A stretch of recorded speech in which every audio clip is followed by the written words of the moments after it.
persen. Salahnya di mana? Pada waktu zaman Pak SBY, dia tidak membangun infrastruktur besar-besaran. Kenapa bisa tumbuh 6%? Karena dia biarkan real sektor tumbuh, private sektor tumbuh. Peran Kadin pada waktu itu pasti besar, mungkin sebagian besar untung banyak waktu itu ya. Tapi pada waktu zaman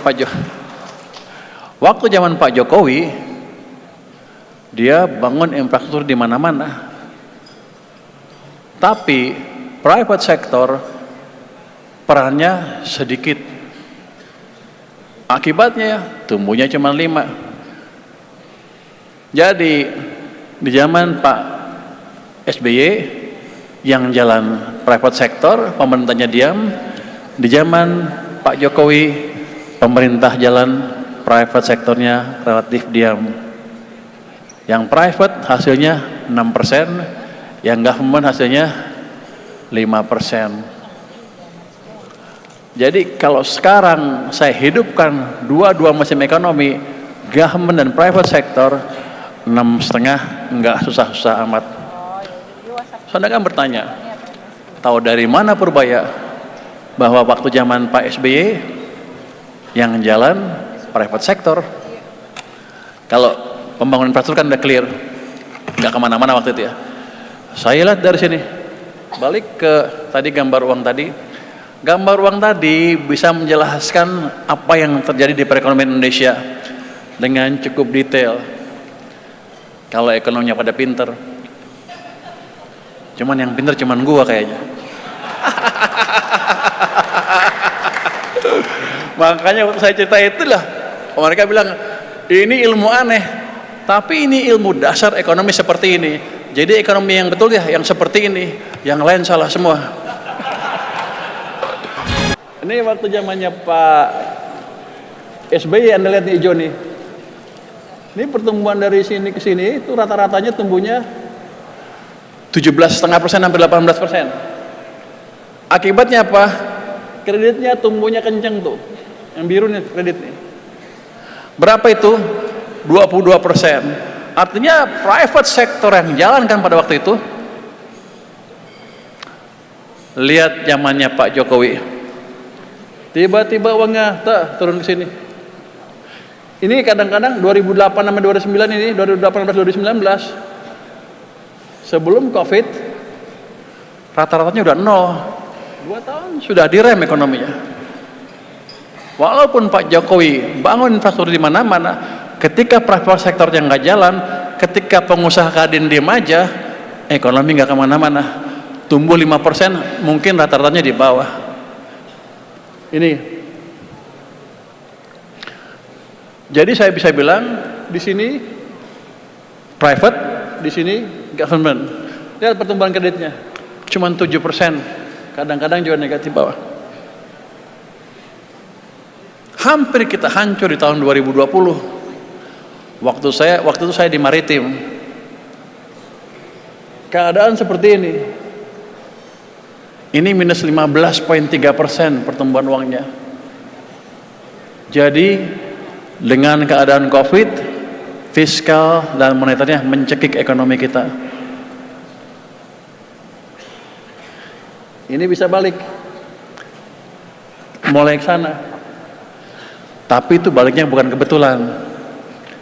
Pak Presiden memerintahkan Bank Sentral untuk mengatur kebijakannya. Saya yang ngasih tahu. Gratis, nggak dibayar, nggak apa-apa lah. Saya dulu terkenal ekonom bayarannya 2M. Makasih mas katanya. Sekarang udah lumayan dibayar. Pak Prabowo bayarnya lebih gede rupanya. Ini sampai sini Bank Sentral masih negatif. Bank Sentral udah membantu tapi masih negatif. Ini dari sini ke sana, apa yang terjadi? Kita paksa Kementerian Keuangan memindahkan 300 triliun dari BI ke perekonomian, ke bank-bank komersial. Akibatnya M0-nya tumbuh seperti ini, nggak lama kredit juga tumbuh kencang seperti ini. Jadi ini amat mempengaruhi pertumbuhan kredit dan pertumbuhan swasta sektor real. Waktu kemarin saya balikin uang itu 200 triliun, itu bukan langkah baru, pernah dilakukan di sini. Cuman karena mereka nggak ngerti, mereka cuma jalanin perintah. Mereka pikir itu langkah kebetulan. Tidak, itu langkah by design. Yang ini pun kita sudah punya pengalaman dan kita jalankan langkah itu karena kita sudah punya pengalaman tahun-tahun sebelumnya. Jadi saya kelihatannya pinter, padahal enggak, dulu dikerjain. Tapi emang gue yang nyuruh sih. Yang lain nggak ngerti.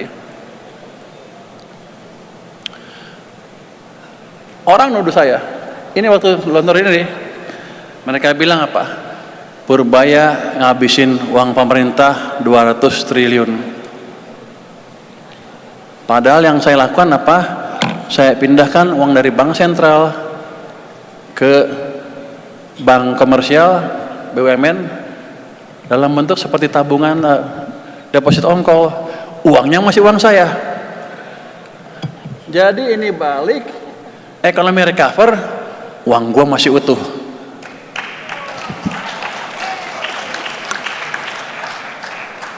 Pinter juga saya katanya.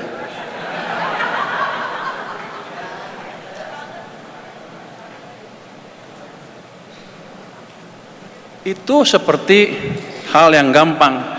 Kita pikirkan orang dalam negeri nggak ngerti. Tapi ternyata orang luar negeri juga nggak ngerti. Kalau Anda baca The Economist yang hari ini, yang terakhir, ada tuh tulisan yang bilang Indonesia raise its rainy day pot. Dia bilang di The Economist itu, saya ngabisin uang yang disimpan untuk keadaan susah sebesar 200 triliun. Padahal kan uangnya nggak habis, uangnya cuma saya pindahin aja. Jadi majalah The Economist yang canggih itu ternyata nggak sepinter gua.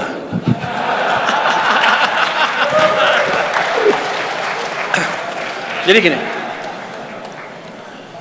kalau saya aktifkan, ini kalau Anda baca yang hari ini, Pak Tantoy baca betul deh, dibilang saya salah, saya ini, gue bilang dasar majalah bego.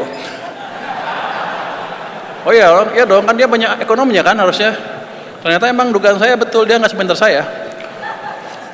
Jadi, kalau saya hidupkan dua-duanya ekonomi, fiskal, moneter dengan ini mesinnya dua tumbuh, saya pikir 6 sampai 6,5 bisalah. Nanti Anda akan mendapatkan keadaan ekonomi yang beda dibanding sebelumnya. Tapi itu belum cukup kalau untuk menciptakan pertumbuhan ekonomi yang berkesinambungan. Iklim investasi kita masih berantakan, betul kan? One stop service, tapi nggak kelar-kelar.